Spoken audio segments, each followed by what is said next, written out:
In this video, we'll be replacing the rear pinion seal in a Ford Expedition. First thing you're going to want to do is put the vehicle in neutral. This is going to allow you to turn that differential carrier and remove all of those bolts holding it in. There's going to be 12 of them, and they're 12mm bolts. This is where it's great to have a power tool. It'll be quicker, but you can do this with a socket and a wrench.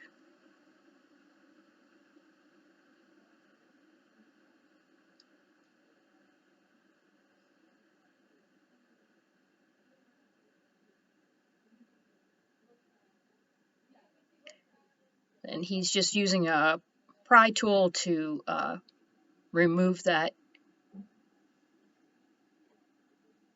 after he's unbolted it, and then you just need to push back a little bit and that'll clear it to pull it down. Push the drive shaft into the transmission so you clear this bar.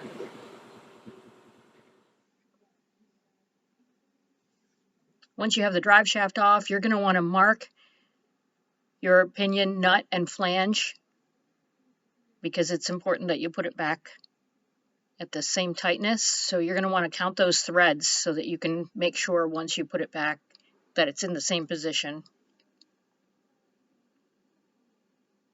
And that's a 1 1/8 inch nut that comes off of there. Then you're going to need a flange puller tool to remove that flange, and that will just mount right on there. And then here's where having a power tool is great as well, but you can put a wrench on that, and by tightening that up it pulls the pulley off.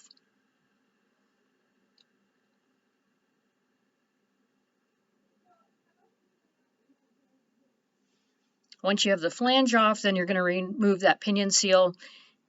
He's using a smaller pry bar there and just tapping around the edge of that to bend that up, the metal part, and then it should pop out.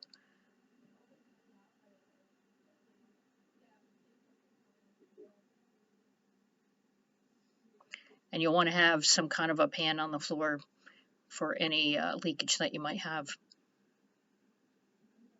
You're going to want to clean out around the pinion.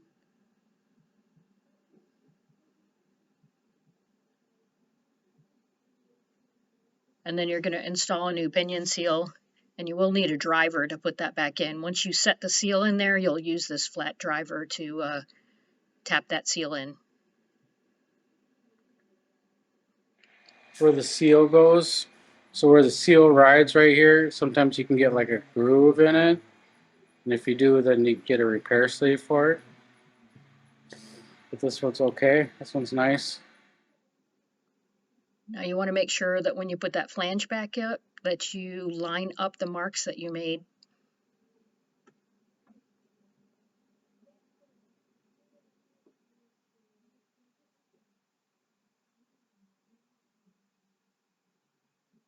Once you get it set pretty firmly, then you can use a mallet to just tap it back in the rest of the way.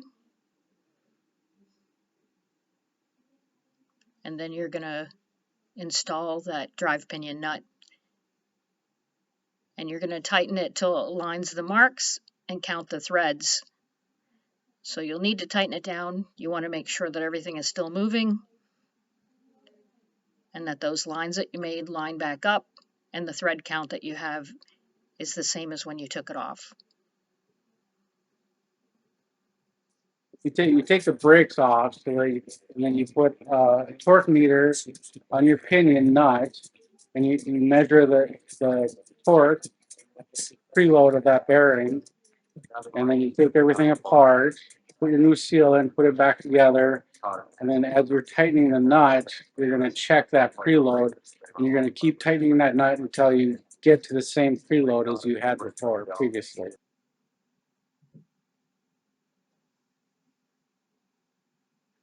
And he's just putting some medium strength thread lock on those bolts that are going to mount the differential back to the carrier. And you're going to put those in and just do them hand tight. so that you can make sure that all the holes are lined up and all of the bolts go back in.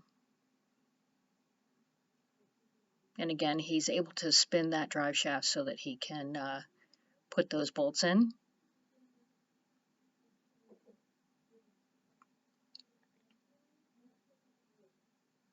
Once all of them are in, then you can tighten them down, and then you want to go back with a torque wrench and tighten those to 76 foot-pounds each. You notice he's using a pry bar there just so that the drive shaft doesn't spin as he torques those bolts.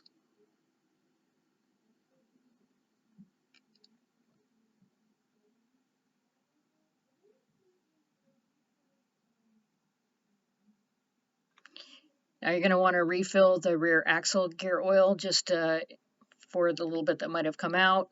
When you take that plug out, you want to make sure if you stick your finger in there, you should be able to feel it. If not, you're going to want to use a pump or a squeeze bottle, usually a 75W140 synthetic gear oil is what you'll use, and you just put it in until it starts to come out the hole, and then tighten down that nut. And then you just want to make sure you spray everything off and clean it up.